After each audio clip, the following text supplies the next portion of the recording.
పానం సుస్తైతే దవాఖానకు పోతాము, డాక్టర్ లేడంటే ఇంకో దవాఖానకు పోతాము, లేదంటే మర్నాడు అదే దవాఖానకు వచ్చి చూపించుకుంటాము. ఇక డాక్టర్ పరీక్ష చేసి మందులు రాస్తాడు, లేదంటే దవాఖానలో షెరిక్ కావాల్సిందే అని అంటాడు. ట్రీట్మెంట్ అయిపోయాక డిశ్చార్జ్ చేస్తే ఇంటి బాట పడతాము. ఒకవేళ సీరియస్ ఉంటే పెద్ద దవాఖానకు పంపుతారు, అంతే కదా.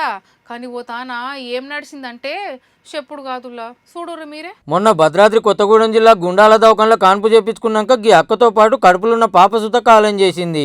ఆయనతో దానం చేసి కర్మకాండాలు చేస్తానికి ఇంటోళ్ళు కష్టం నుంచి బొక్కలు తీస్తుంటే గీ కత్తెర బయటపడ్డది. చెడు డాక్టర్లు లేక నర్సులే ఆపరేషన్ చేసి కడుపులో కత్తెర మరిచిపోయిర్రు. అందుకే తల్లి పిల్ల కాలం చేసిర్రని వీళ్ళు. అసలు ఆపరేషనే చేయలేదని దవాఖానోళ్ళు. మరి ఆపరేషన్ చేయకుండా కత్తెరేడికెళ్ళి వచ్చిందని అక్కోళ్ళ చుట్టాలు ప్రశ్నిస్తున్నారు. గింతలు ఆపర్వ చేసిన వాళ్ళ మీద యాక్షన్ తీసుకోవాలని డిమాండ్ చేస్తుర్రు.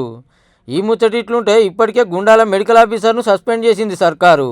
నిప్పులైందే పొగరాదన్నట్టు తప్పులేందే ఆఫీసర్ మీద యాక్షన్ తీసుకోరు కదా. సరే నర్సు ఆపరేషన్ చేయలేదనుకుందామన్నా కాస్టంలో కత్తెరెట్లు వచ్చింది. గింత అన్యాయం ఉంటాదుల్లా. అచ్చిరాని వైద్యం చేయకూర్రి, మనుషుల పానాలతో ఆడుకోకూర్రి జరా.